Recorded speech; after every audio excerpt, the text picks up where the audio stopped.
கடைசியில என்ன ஆச்சுன்னு பாத்தியா? நான் சொன்ன மாதிரி ரேவதிக்கு நான் பார்த்த மாப்பிள்ள தான் மோதிரம் போட்டாரு.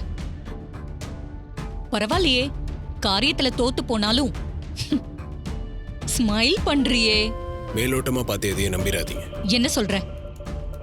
இது பாரு, சொல்ல வந்ததை நேரடியா சொல்லு. ரேவதி கையில அவன் மோதிரம் போட்டதை நீங்க பாத்தீங்களா?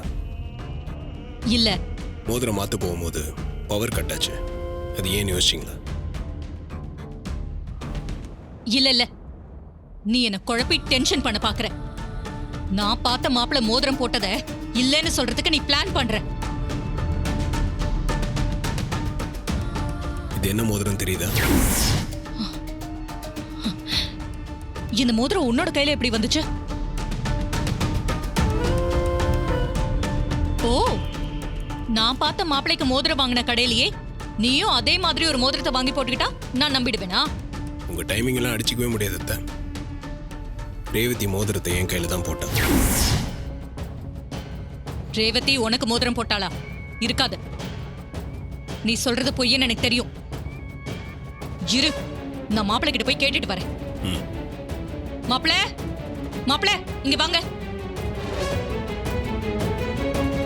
சொல்லுங்க அத்தை. மாப்பிள்ள, உங்க நிச்சய மோதிரத்தை காட்டுங்க. என்ன மாப்பிள்ள தயங்குறீங்க? நிச்சய மோதிரத்தை காட்டுங்க. ஐயோ, என்ன கண்டுபிடிச்சிட்டாங்களா?